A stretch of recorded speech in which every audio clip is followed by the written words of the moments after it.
Hey folks, we're back here once again. Hope you're all doing good out there. Welcome back to another 2015 review.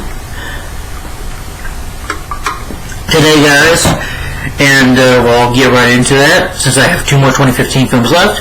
Now let's start with this one, and this film is starring Tom Hanks and it's directed by Steven Spielberg. Now, Tom Hanks is one of my favorite actors. I've always loved him as an actor.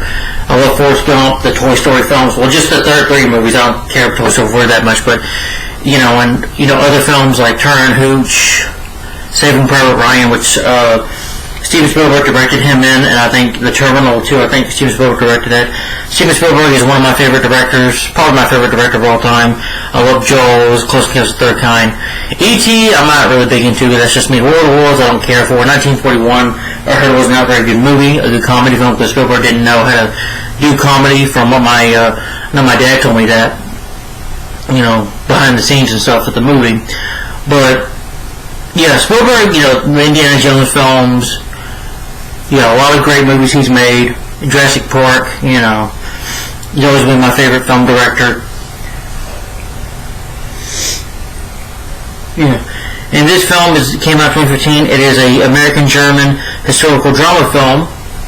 It is based upon a true story, which I'll get to that. It is Bridge of Spies, yes. I didn't see this movie in theaters. I wanted to, but I never got a chance to see it. I know one of my good friends, Joseph Lando, or Joseph Reviews, well, goes by Joseph Lando. I saw his review of this movie, and I wanted to check it out mostly because of, Tom Hanks and Steven Spielberg. Like I said, my favorite actor, my favorite film director. When they work together, to me, it's just gold. It's just magic when these two work together. So, yeah. But, yeah, Bridge of Spies is a film that is based on a true story of, the Soviet Union. It takes place, during the Cold War, when Russia and America, the Cuban Missile Crisis, when JFK was president at the time, and it was 1960, I believe. Yeah. See if I can read. Yeah.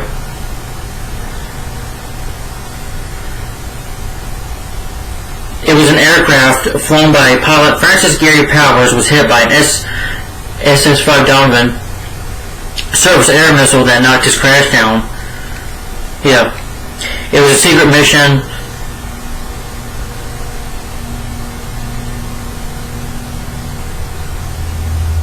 And this was during the time of the Cold War. And of course he was convicted of espionage and sentenced to 3 years imprisonment plus 7 years of hard labor. But it was released 2 years later on February 10th, 1962. And this had to do with James B. Donovan, and of course, the Soviet spy, or what they thought back then was Soviet spy, but it wasn't. And like I said, this film is based upon that true story.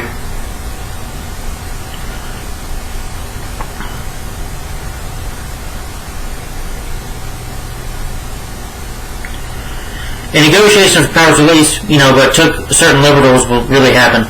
Powers is shown being tortured by the Soviets, when in reality he was treated well by his captors and spent much of his time doing handicrafts, which, like I said, sometimes based on a true story movie, not everything they put in there is for real.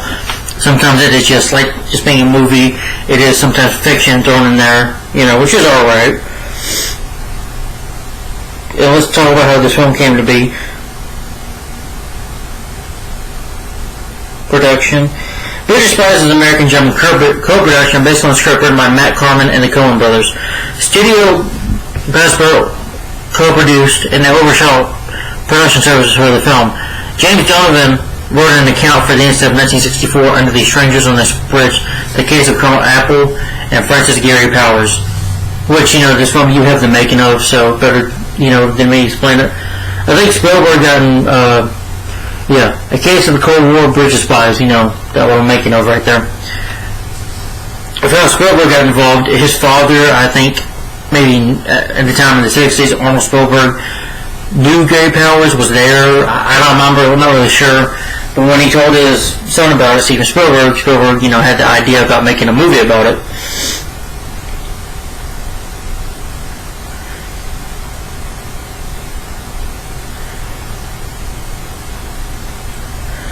the historical background to the U-2 incident and the story of a former West Berlin CIA chief, William King Harvey, and Operation Gold was published in Roy Berlin's Portrait of City through the centuries. And of course, Spielberg, with his father's story, found out about the lawyer named James B. Donovan.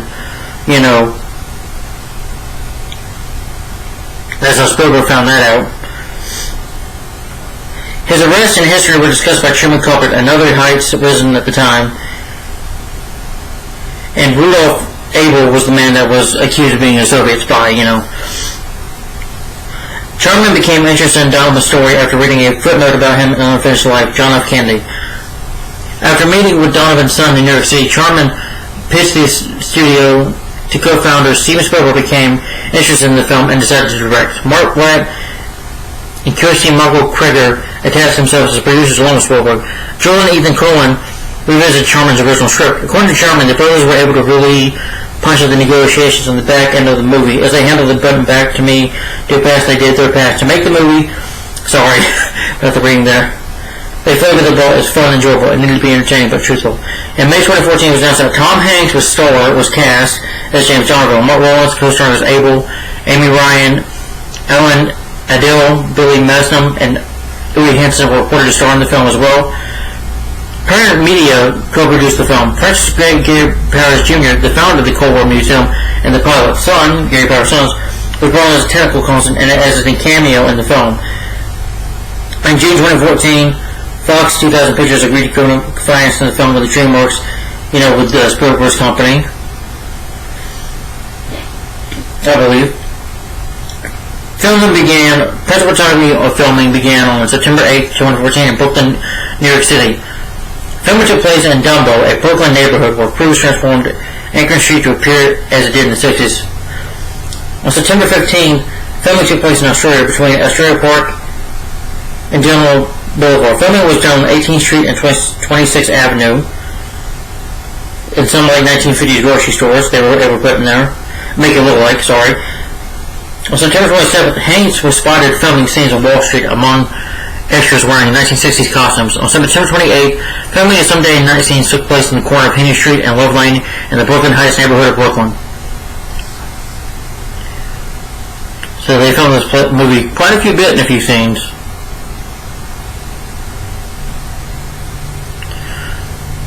And of course the Crooklyn Bridge, like the Clint Nickel Bridge in the film. The vehicles that were in timing of the movie, like cars that they drove in the 60s. Show you some pictures there. That is the bridge where the prisoner exchange happened with Abel and Powers. It's based on the real life events, but they filmed apart from the historical record. The reviewers have praised the film and argued that such departures are permissible. I'm not going to read all of that, so but it's interesting how they did this movie, making all like the 60s and stuff, which I'll get to all that later. And of course the cast, Tom Hanks as James B. Donovan. This is who passed away in 1970, and that is the real James B. Donovan. Yeah. Who of course was an American lawyer.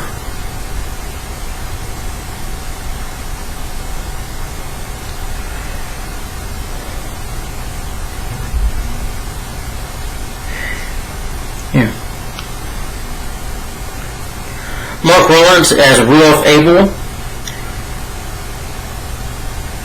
Yeah, that was Abel. Rudolf Abel.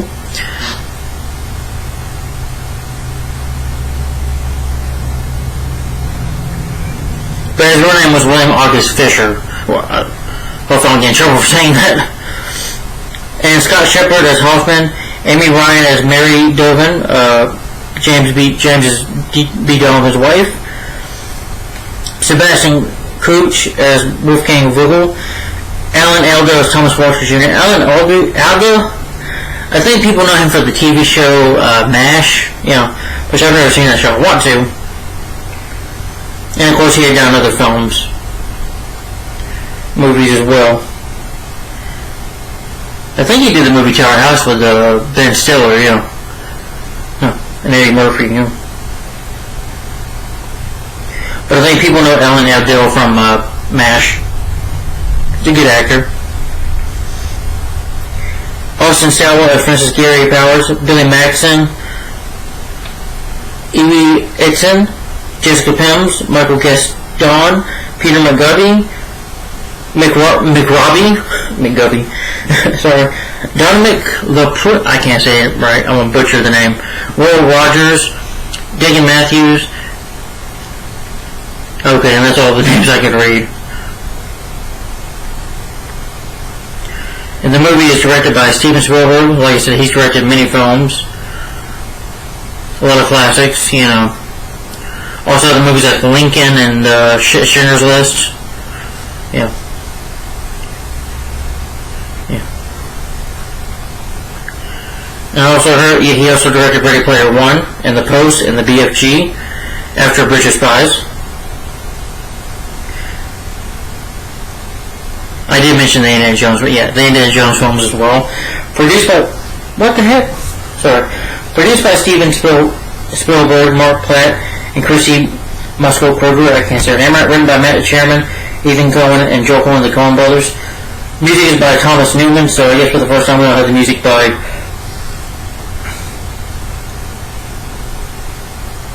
John Williams as usual. But this guy did music scores for films like The Shawshank Redemption, The Green Mile, which is another film I believe that stars Tom Hanks, the James Bond film Skyfall, two Pixar movies, Finding Nemo and WALL-E. He did the music score for them in 1917, which I guess is another based on a true-story movie.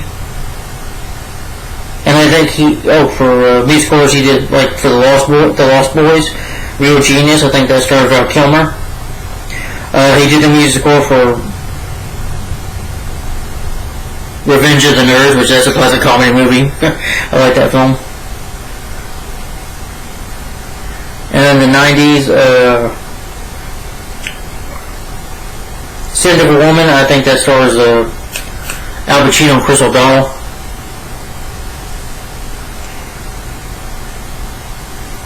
The Shawshank Redemption, which starred Tim Robbins and Morgan Freeman, and of course, The People vs. Larry Flynn, I believe that stars Woody Harrelson. American Beauty, which I think stars Kevin Spacey.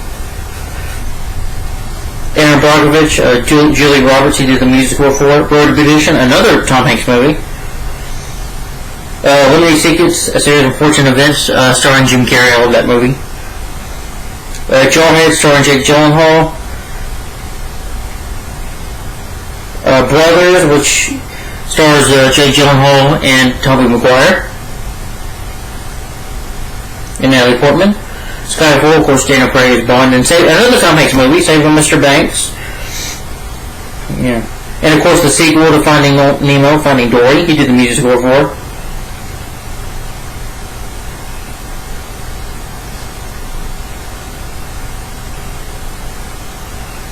He did score for some television series which I've never seen or really ever heard of, but that's just me.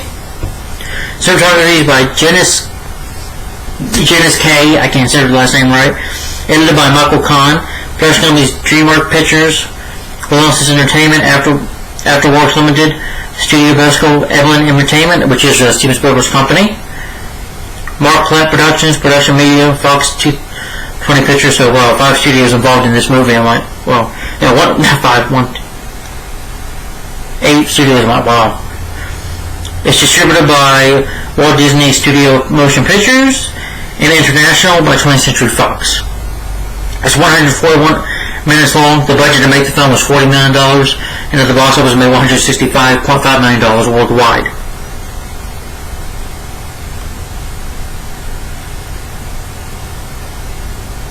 The film got a good reception for the performances by Tom Hanks and Relance's performances, Spielberg's direction, the score, and the production values. The film received 6 Academy Awards, including for Best Picture, Best Original Screenplay, and Best Supporting Actor for Reliance. And of course, the critics enjoyed the movie. Alright. So let's now get into the plot of the movie.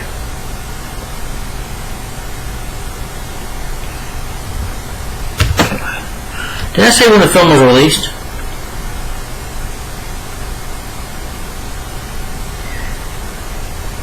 Okay, forgot that. The film was released in October 4, 2015, New York Film Festival, November 26, 2015 in Germany, and October 16, 2014 here in the United States. It was released.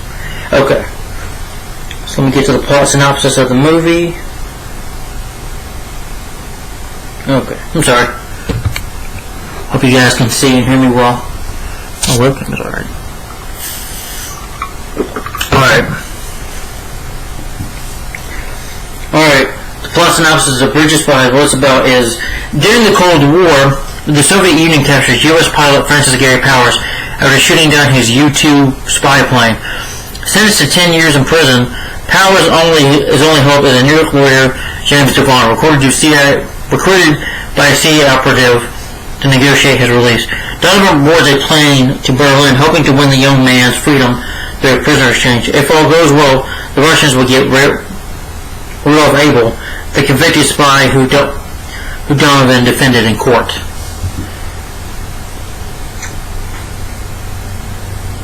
And I'll talk a little bit more about the movie itself.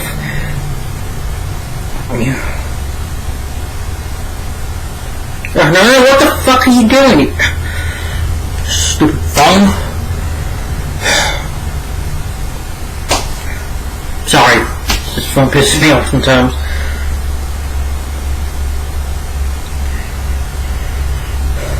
Alright. Okay, let's go and talk about Bridges Spies itself, shall we? I hope you guys can see me. And I know my audio is usually not good for my video, so I apologize for that.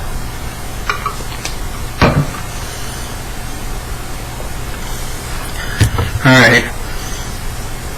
So, Bridges Spies, let's get to it. So, the film opens up in 1957, Brooklyn, New York City, where Rudolph Abel, who they believe is a Soviet Union spy, but I believe he's like from British or something, or he's British, so I guess he's from London. I'm not sure. I'm not going to look it up. If I get some history wrong, folks, just forgive me. Let's just focus on the film. We have the film opening with him doing a painting, and he's a very good painter too. And of course, he's got the FBI following him on the train as he goes out to paint. They have this little, I know Spielberg mentioned that behind the movie. He's got this nickel, which is like, I think he's been giving messages to the Russians, but I don't think it's been, since during the Cold War, Russia and America have been, I guess at the time in the 60s, there was a war going on, and of course, you would have some people that might be kind of like an immigrant, which is Rudolph Abel is an immigrant, and the FBI, Federal Bureau of Investigation, believes that he's, contacting them to attack us, to attack America.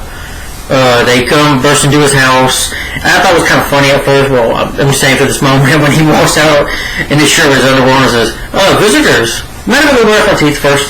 He really says that. Oh my God, I says, "No, sir, come over here." And he says, "Can I fix my paintings first?" So they search for his house. They do an illegal search. And of course, he ends up getting arrested and accused of being the Soviet Union spy, and threatening to help Russia, destroy our country or something like that. I think that was back then. Remember, like I said, this was during the Cold War time. So, and of course, we met insurance lawyer James B. Donovan, who I liked his introduction in this movie when he's talking to a guy. He says, "No, it's not my guy." He's able to he's really, a man that is really good at making negotiations. And the negotiations go well. He goes to back to his firm, and of course, they Tom Hanks, James B. Donovan, as soon as he gets back to his firm, his boss Alan comes and asks him to visit him and see him in his office, and then they throw this paper and says, a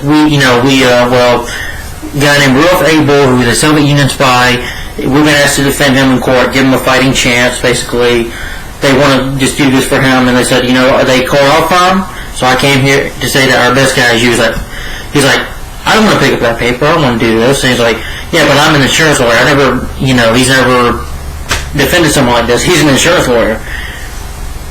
But of course, in James's eyes, and he does even tell his wife this in the movie, that, you know, every person matters, every person has a right to a defense. That's what he believes in. And as he meets Abel at first, and they seem to get along at first, and he tells him, "You ever done something like this before?" You know, he's like, "No, just an insurance lawyer." "Well, this will be the first time for both of us." And of course, Abel decides to hire him for defending him. They talk to the judge, and the judge, he talks to the judge about, you know, setting a trial date, you know, wait a few days, like 30 days, and Dale says, "Counselor, you gotta be kidding me." Like, "Sir?" He's like, "You gotta be kidding me." He's like, "No, sir, I'm not kidding. This man is a threat to our country." You know, the judge and everybody else just thinks that James B. Donovan is crazy. Even his wife is like, "Are you sure you know what you're doing?" You know, and like I said before, he tells his wife, every person matters. I'm going to say, like, even today, I'll just mention this right now, every life matters, but we're not getting into that situation. But every life does matter. And I'm glad, you know, James B. Donovan is a man that, believes everyone deserves a defense, that, you know, every person, every life matters, you know. And, you know, it's basically a man of principle. He's a man of principle that has to versus people who also hate him in the movie. You know, his wife doesn't even agree with what he's doing. But I like it that when he invites his lawyer guy, whatever, his assistant lawyer, he says, "We gotta go do this, and I need you to help me tonight do this." And he's like, "Well, I got a date tonight." And he's like, gives him one, like, "Really?" It's like, "Never mind, I'll cancel." And then I think it's funny though, when he turns around and he you know, James has a, like, smile on his face, laughs about it.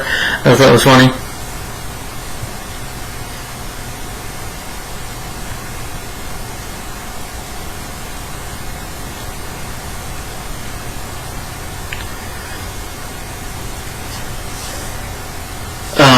But like I said with the judge, and as soon as we get to court, you know, we see the court scene, then we flash straight to kids in the school saying pledge allegiance to the flag, which is a good thing, because I remember I did that, and, you know, when I was in school, or anybody else that went to school, you probably did that a lot, you know, of course. They have the kids watching the Cuba Missile Crisis, on TV, and it's pretty intimidating to watch, and these children sitting there watching and crying, like, wow, really? Spielberg, I don't think we really need that scene in the movie, that's just me. And with the, you know, I also remember seeing the son in the movie telling his dad, you know, we need to prepare for this Cuban Missile Crisis, what's going to happen, we have to get food and stuff, we have to protect ourselves. And he's telling his son, "You don't have to worry about this, we're going to be fine." He's like, "But that bad man you're defending, Daddy, that bad man you're defending is not good, you know." But for the defense, of course, we don't see the court trial, which I'll get to that later, and they decide, the judge and them, you know, well, the jury says to just say he's guilty, you know, guilty on all charges, and of course of being guilty, the judge even says he agrees with that. He would have done the same if he was one of them.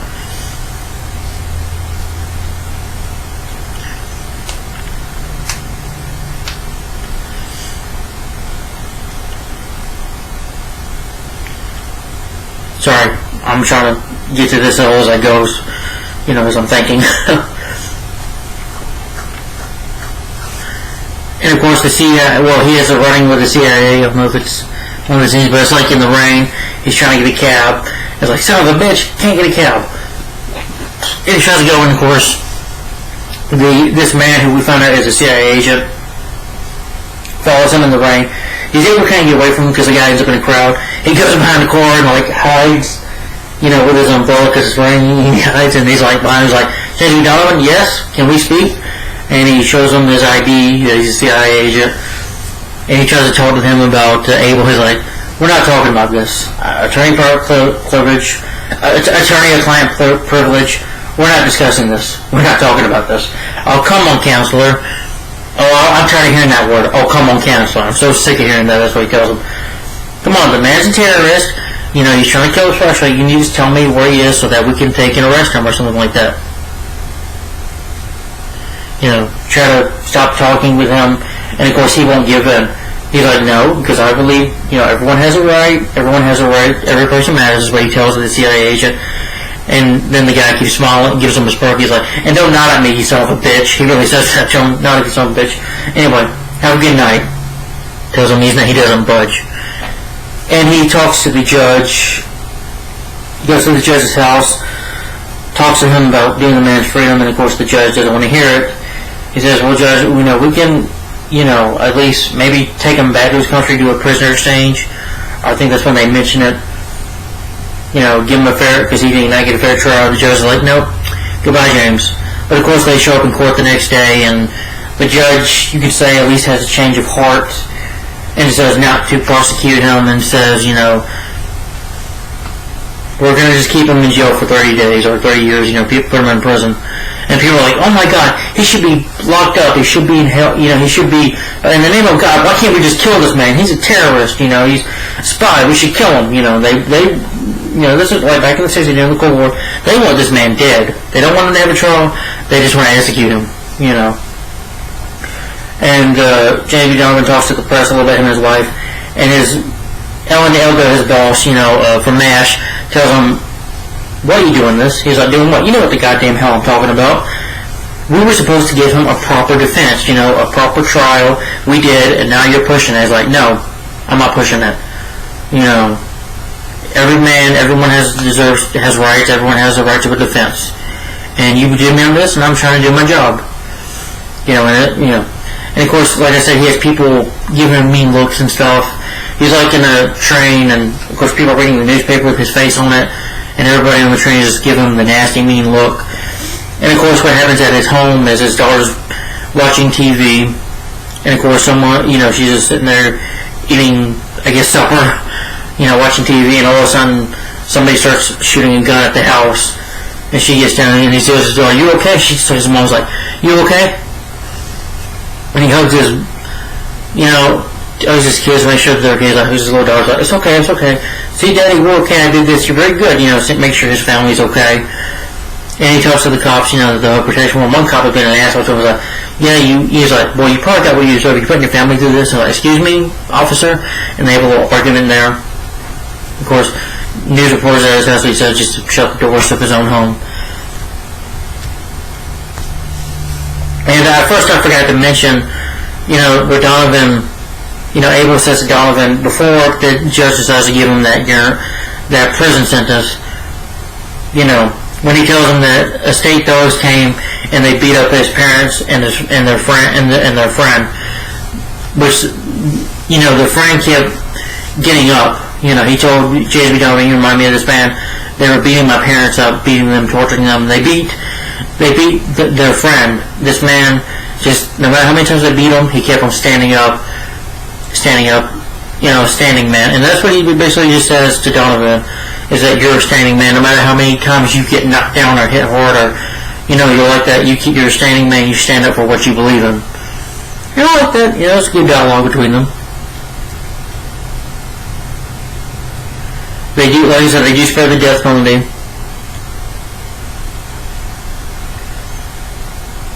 Oh, okay, I got that right. Yeah, he was sentenced to 30 years. Of course, he goes to the Supreme Court and gives his good speech about Abel, which I'm not going to say because Tom Hanks did the speech very beautifully in the movie.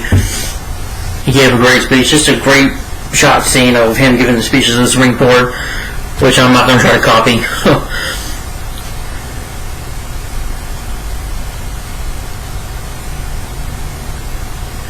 And then, meanwhile, you have Gary Powers, who, has to go on this mission for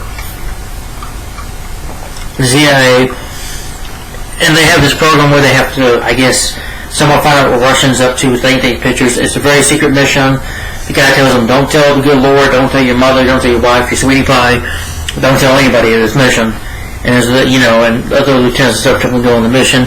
They choose Gary Powers for this mission, and of course, like in real life, in the movie, as he's flying over there getting those pictures, of course, his plane gets shot down, and of course, he has a hard time getting his parachute out, but he's able to get out, get to the parachute, and get out safely. But then he's arrested by the Russian government, Russian authorities, and they said that he's going to be in prison for a good long time, for the rest of his life. And the actor that played Gary Powers said that, well, he felt like he was the man there for a second, of how lonely he felt, being in this country, just doing his job. And of course, they when they don't torture him or beat him, they torture him physically in the mind by not letting him sleep, by, putting bright lights in his face, tell us what was your mission. He's like, I don't know, and he won't ever tell them. And of course they throw buckets of water in his face, try to get him to tell, and of course he will not tell them nothing. He's just doing his job, he's doing his duty, as a soldier, as a part of the military, doing his job,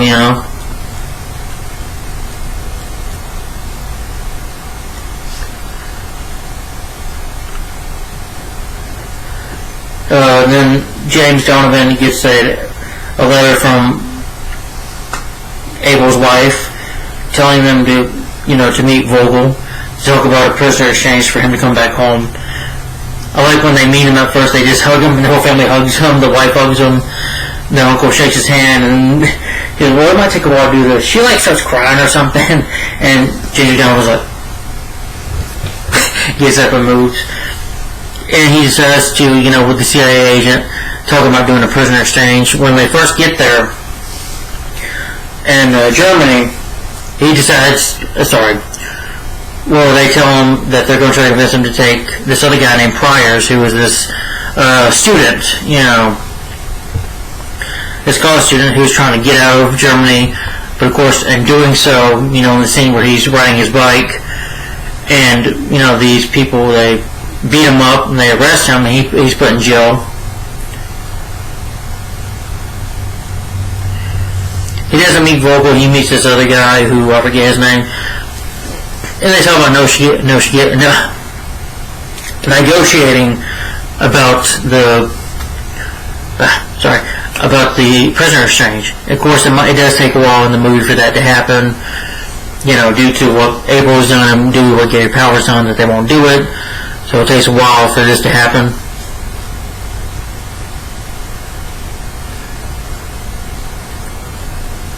And of course, the Berlin Wall is going up, where if somebody tries to get across that Berlin Wall when they're not supposed to, they get shot. We do see that one scene in the movie where Donald was on the train and he sees these people getting shot, which is emotional to see.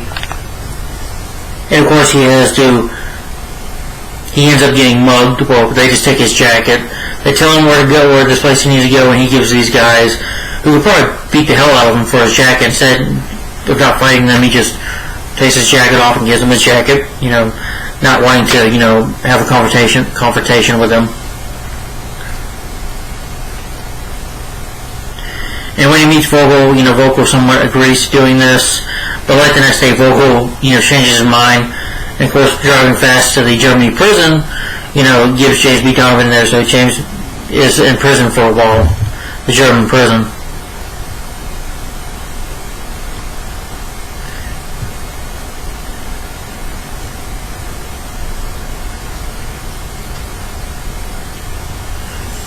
The CIA, of course, doesn't want Donovan they want him to forget about Pryor and Powers, just to focus on Powers, but he's trying to get both. He's like, no, both men need to be free, both men are innocent, which he believes, and of course they don't want him to do it. And of course he's able to somewhat negotiate it, and like the CIA agent, he followed him in the beginning of the film, that's with him, telling him what he should do, what he shouldn't do. The guy's like, this, you screwed up, you fucked up. He's like, then he's on the phone talking to his wife. Before he talks to his wife, he's like, well, then if I mess up here, then I really fucked up. And then has a conversation with his wife, while the CIA agent guy's mad at him because he thinks he screwed it up.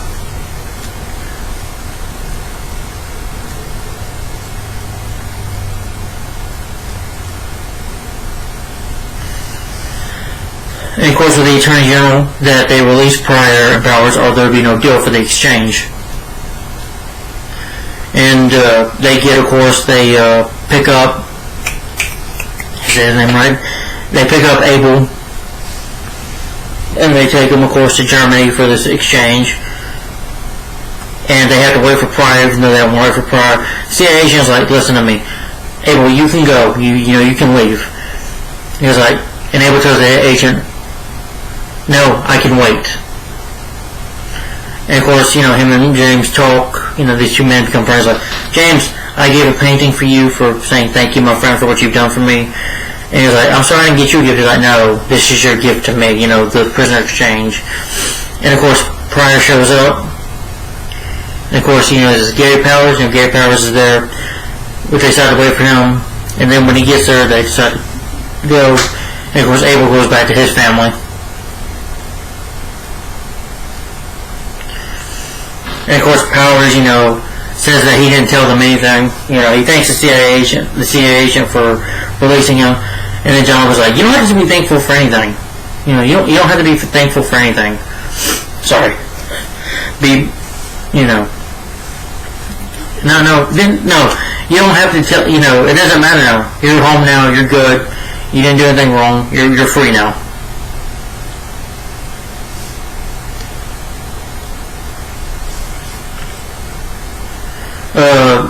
He could have been shot. Abel could have been shot, but of course he's not. He ends up going back home safely. And so does Powers.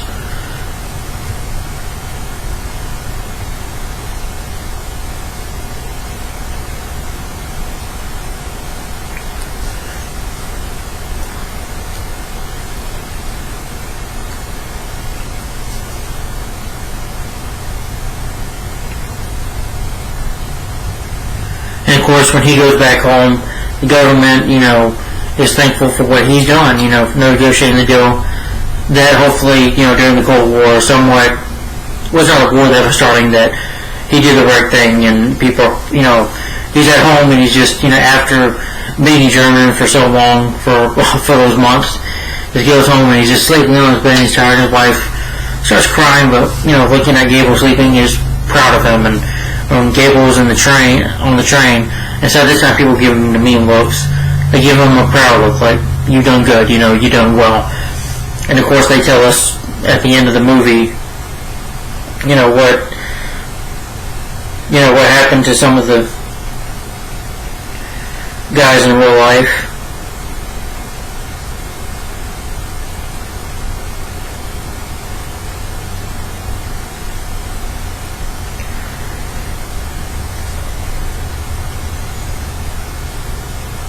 After releasing Gary Powers, and of course after setting Abel free and proving that he was free, Donovan, of course, by the order of President Kennedy, was asked by Kennedy to get the negotiations to free the 1,113 prisoners for the failed Bay of Pigs invasion.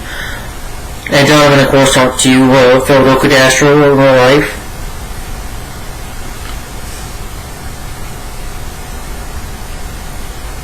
They signed an agreement, and for that, because of him, he saved a whole bunch of people's lives. And not just that, but he did save Gary Powers and, Vincent.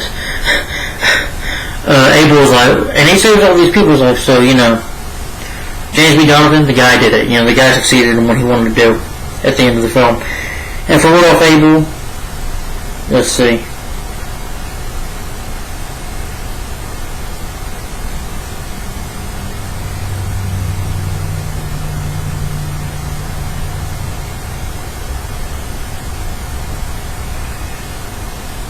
He got to, you know, with his wife. At the end of the movie, we don't see it. We just, you know, you see the prologue, like, monologue of saying what happened to them after in real life, that Abel got back with his wife and daughter to see them again.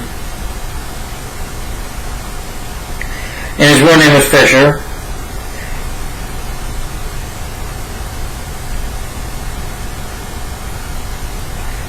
He died of lung cancer November 17th, 1971. Well, he did smoke in his motorcycle. I guess he smoked in real life.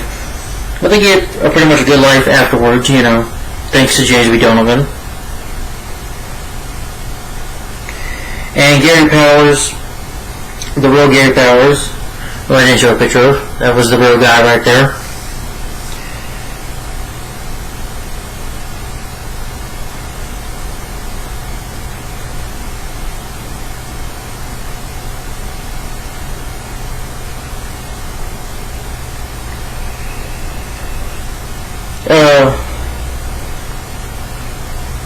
But of course, he died on a plane. He died of an aircraft.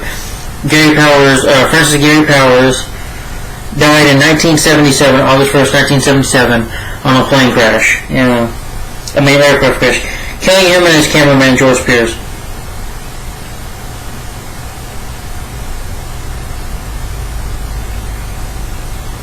Howard was survived by his wife, children, Claudia. This was after, his release from Germany on the Glenna Bridge.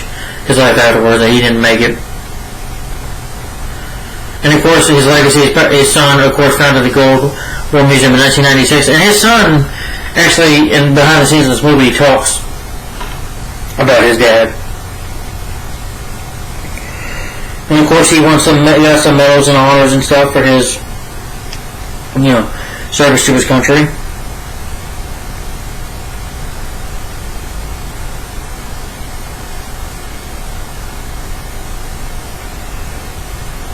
Yeah.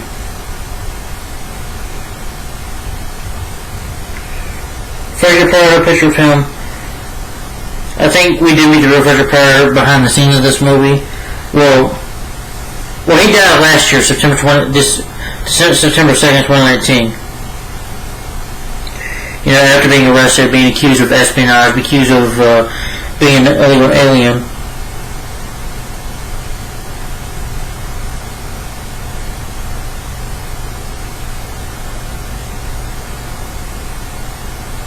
And of course, she sadly passed away in 2008, so yeah.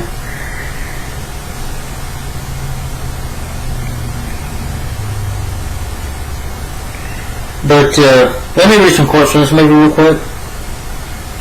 I can get rid of that one. Okay, here it is. James B. Donovan. It doesn't matter what others think. You know what you did. Everyone will hate me, but at least I'll lose. We need to get off the merry-go-round here, sir. The next mistake our countries make could be the last one we need a conversation our governments can. When he was talking to the Attorney General, we're trying to do this while, trying to not involve another war breaking out. Well, the boss isn't always right, but he's always the boss. What's the next move when you don't know what the game is? We are engaged in a war. This war does it for the moment involve men at arms. It involves information. You will be collecting information. You will be gathering intelligence about the enemy. The intelligence you gather could you give us the upper hand in a full thermal exchange for the Soviet Union, or it could prevent one. For public purposes, as fair as your wife or mother or sweetheart or the good Lord above, your mission does not exist. If it does not exist, you do not exist. You cannot be shut down. You cannot be captured. And I'm sure if they you get shut down, they'll deny any involvement in it. You have been charged with 3 counts, 19 overact, conspiracy to transmit United States defense, and also not just Russian, he was also accused of atomic secrets, dropping an atomic bomb on America, which Abel was accused of doing at the time, and of being a foreign agent. Do many foreign agents register? Were you beaten? No, I was talked to. Offers were made. This is when they first met in the film. Aren't you worried? Would it help? Hey, you guys talked. Excuse me? You met him? He has said anything yet? We're not having this conversation. Of course not. No, I mean we're already not having it. You're asking me to violate eternally client privilege. Oh, come on, counselor. I wish people would like you would quit saying, oh, come on, counselor. I didn't like it the first time. It happened today. They just said to me twice. The more I hear it, the more I don't like it. Okay, well listen, I understand, said Agent Hoffman, privilege, I understand all legal gameship, and I understand that's how you make your living, but I'm talking to you about something else, the security of our country. I'm sorry the way I put it offends you, but we need to know that what Abel's telling you. You understand me?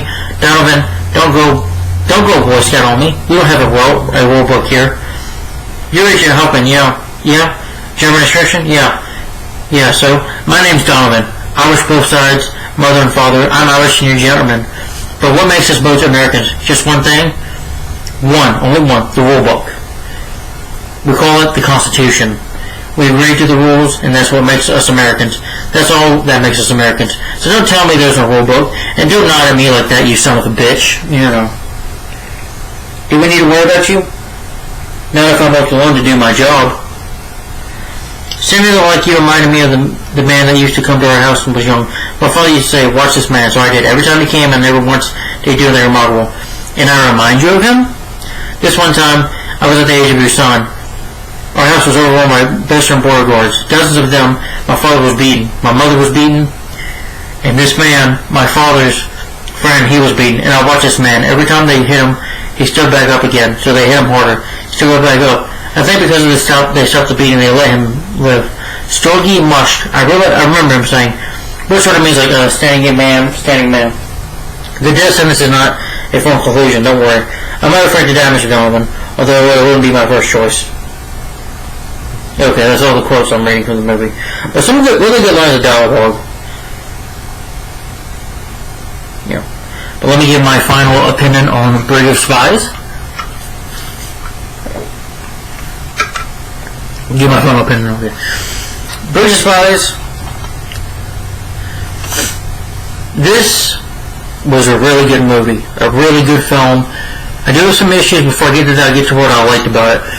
Well, first of all, I like Steven Spielberg directing this movie. I think Steven Spielberg did a great job directing. Like, in my opinion, he is a great director. He is my favorite film director of all time. He's one of the best directors in Hollywood, in my opinion. And he did a really good job making this movie to bring us a story. And the story is really good, you know, that we see how the Cold War took place and how, you know, what you learn from this movie is that every person matters, you know, every life matters. And what is it? Tom Hanks gives a great performances. The performances are great. Tom Hanks as the lead gives a great performance. I like that he's a man that believes that every life matters, every person matters, everyone has a right to a defense, you know, because this is a free country, and in America, everyone has a right to a trial. Everyone has a right to, you know, have a defense. And I'm glad he's a man that believes in that. That's what makes him a good lawyer and a good man, is that he cares, you know, about his clients and did his job for Abel and, you know. And Mark Rylance and Amy Ryan, Alan Dill, they all do great performances. All the performances in this film are great, in my opinion, by everyone in this movie. Yeah. The writing, I think, is really good. The script is really good. A lot of good dialogue in this film. A lot of good dialogue by the characters, by all the real life people, you know. Like I said, Tom Hanks, he's a great actor. He gives a great performance as James B. Donovan. And the music score was really good. You know, it really feels like the music score really does touch upon the 60s, the Cold War, you know, of what happened. You know, and this movie, the look of the movie, the cinematography, I think is fantastic. They really did a good job with especially look at that bridge at the end, you know, when Donovan sees the exchange and just stands there for a very nice shot of the film. This film does feel like it's in the 60s, you know, Spielberg did a great job of just making the movie that way, you know, of making it look like the 60s, you know, and I think he did a good job. The cinematography is nice. This film is really nice to look at. The cinematography is beautiful. The music score is really good. The editing is really good. No choppy editing or anything. Very good editing in the film. Yeah, it's hard to believe Disney distributes this because this film does have pretty strong language in it. So, you know, like I said, a couple times language, a couple times here and there. They say the F word twice. They say son of a bitch a couple times. I'm like, damn, Disney distributed this film? I'm like, wow. I'm like, wow, that's got language in it too. I'm like, and, you know, talking about the Cuban Mystery Cross, I don't think kids would really like this movie. I think this movie is more for the adults, but that's just my opinion. I don't think kids will like it. It's not like a horror movie. It's not like you see somebody getting shot or something. Well, you do see some disturbing stuff, like with the children in the school. You know, when they learn about atomic bomb. But the story is very good. I like the way it's set, like during the Cold War and James B. Donovan having wanting to prove that Rudolph Abel is not a Soviet Union spy, that he's not a terrorist, he's not trying to sell secrets to attack. Yeah, he's been in contact with the Russians, but, you know, maybe sending messages, but I don't think like those kind of messages. I'm not really sure, to be honest. You know, that's what I'm speculating, but I could be wrong. But the movie just had a really good story, and the performances are great, and the story is very intriguing, in my opinion. Now, problems. Now, my issues with the movie. Now, I do think the movie is way too long. In my opinion, it is way too long, and it does drag in some scenes. It just drags, in my opinion. You know, some scenes I think they could have cut out. I was disappointed because we didn't get a courtroom scene, you know. You do have Abel, you know, a little courtroom scene right there with Abel and James Donovan. just having a few words. But then when the judge comes, the movie does this thing where it just, as soon as they start the trial, skips right to the kids, saying pledge allegiance to the flag, and then of course them watching the video of the atomic secrets, the atomic bombs that can go off, and then crying, and the children crying, and I'm like, wow, that's kind of Spielberg. I don't like that you did that. That's one little nitpick I have with you. I know this has happened before. I know it was during the cold missile crisis, but I don't think that scene was really necessary. But that's just my personal opinion. I know Spielberg wanted to bring all the true storiness of it. He wanted to stay faithful to it, and he did. I just think you didn't need to really put that in. Sometimes in true story movies, you just don't need to add everything in there. Sometimes. Yeah. So I think that's the, and I want to see a courtroom scene. Then after the whole thing with the kids, they just decide he's guilty. I'm like, wow, we don't see a courtroom scene at all. I'm like, I wanted a courtroom scene. That's what I was disappointed by, and then the children with the missile crisis crying. I'm like, well, that was too disturbing. I'm like, well, we really didn't need that. And then with the son talking to him, I think that could have just, in my opinion, that should have been cut out of the film. I just wanted to focus up on the trial between, Rudolph, Abel's, I wanted to see his trial and James B. Donovan defending him, and I feel like we didn't get that. So that's what I was disappointed with. And like I said, the film is way too long. The whole thing with I don't think we needed to see Francis Pryor. We didn't need to see Pryor get arrested. I think I could have been fine without seeing that. I think, I wasn't complaining about him at first. I'm not seeing him in prison, but I think we should have just saw him at the end of the movie. For me, some of these scenes you just could have cut out, I guess because, well, if the audience saw this movie, then they probably said, well, then what's this got to do with Francis Pryor? They probably would have been confused about that.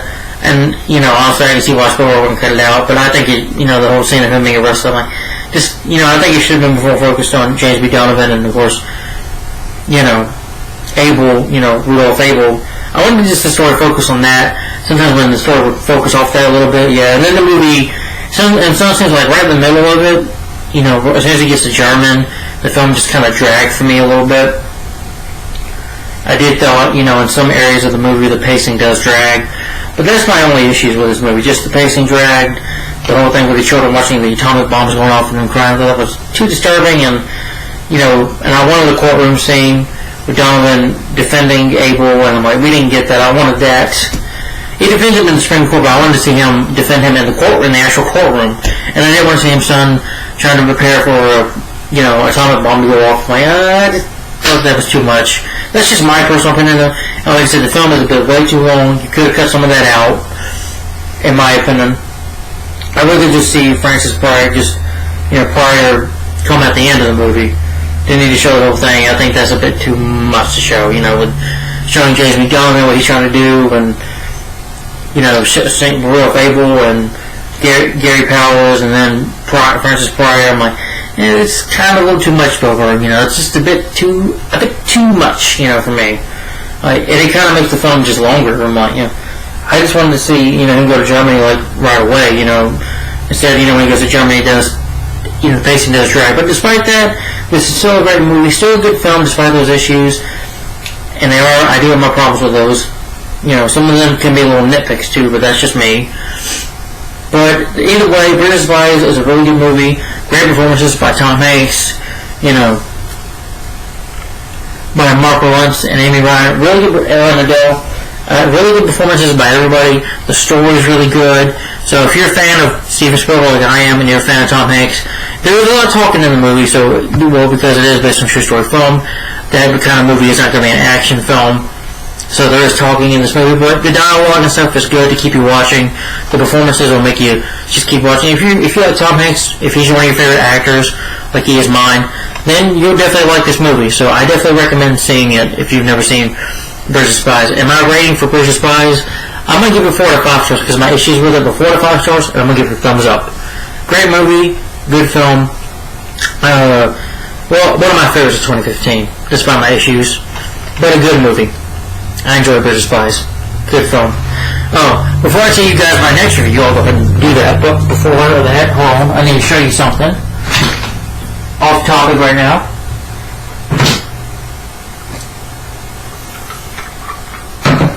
Alright.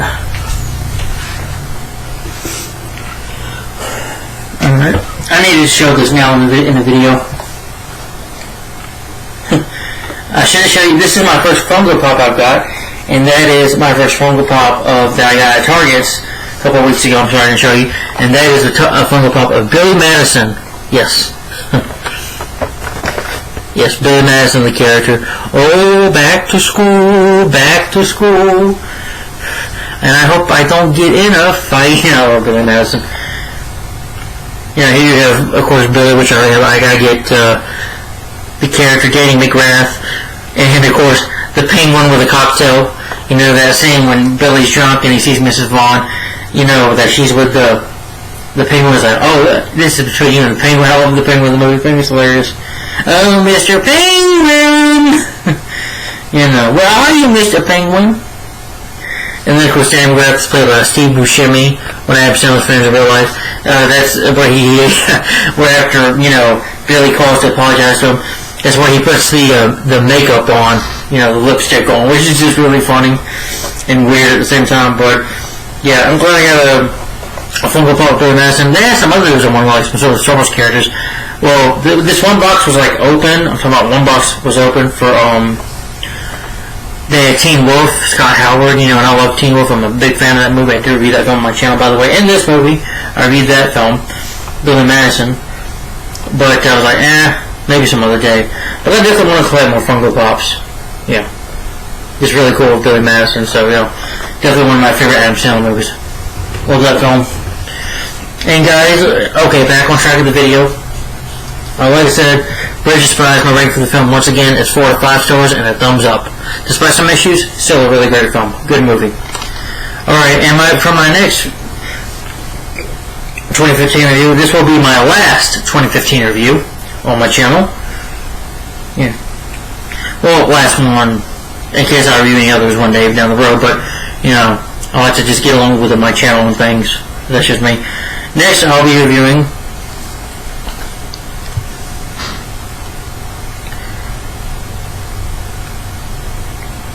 a film that is based on another true story. Sorry.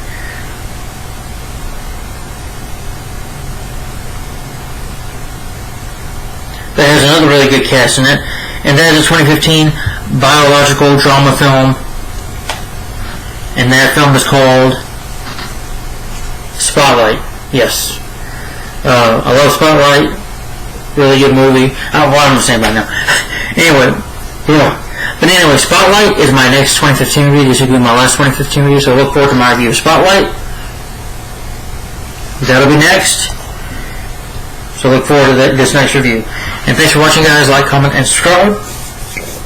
And I'll see you in the next one, maybe today. I got 3 days off of work, so you might be seeing some more videos from me. So, thanks for watching, guys. Take care, and I'll see you in the next review. Bye-bye.